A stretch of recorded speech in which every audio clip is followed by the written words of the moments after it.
Now, from the Reese's Red Bud Farms kitchen. Well, it is time for everyone's favorite part of Sunday brunch. And joining us in the research kitchen this morning is Chef Devin Levine. You work over at the Cox Convention Center. Cox Business Center it's called now. Yeah, just switched the name over. And we also operate the BOK Center with all the big concerts and everything. Yeah, so you have a lot of stuff on your plate, cooking up for a lot of good things. Literally. Yes. So what are you making for us this morning? This is a very popular, you served it many years ago. It's called a green eggs and ham frittata. Green eggs and ham. So it's not your traditional green eggs and ham, though. It's not it's a take, and trying to get the kids maybe to eat a little bit of it. But we start with a little bit of butter, and better with a little bit of butter. A little bit of butter. When I say little, it's always never a little. But of course, with green eggs and ham, you have to have a little ham.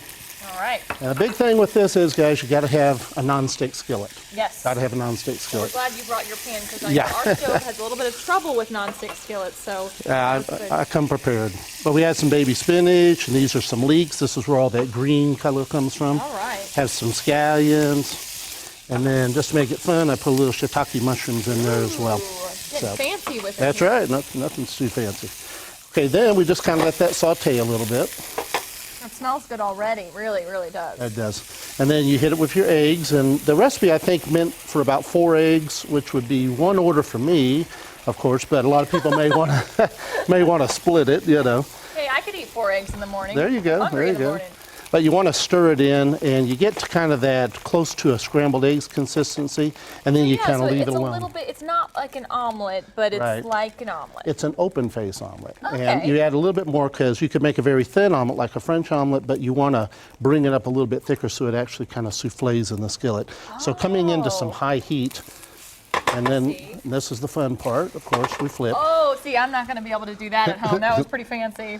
But you only really flip it about once, and then you come back with all your cheese. Oh, what kind of cheese is that? This is a dill Havarti. Ooh. Any cheese would work, of course. But you just kind of let that kind of souffle up, and we've served this on all sorts of things. We do backstage catering, and when I was at the country club, we had breakfast every Sunday morning. And things like this, you can do any variety, smoked salmon and asparagus, or shrimp and fontina. I mean, you could come up with anything. But it really doesn't take that long. No, not at all. I mean, it's just, I guess, mastering the frittata. I never really knew what a frittata was. I thought it was an omelet, but it's actually a little different. It is. It's just open. So the whole presentation is you come down to the plate there. Oh boy. Well, we'll get to the presentation part in just a little bit. You're going to dress it up for us and add some stuff on top, and then we'll come back and taste it, which smells really good. Looking forward to that. That's good. If you're interested in the recipe, you'll find it right now on our website, kjrh.com.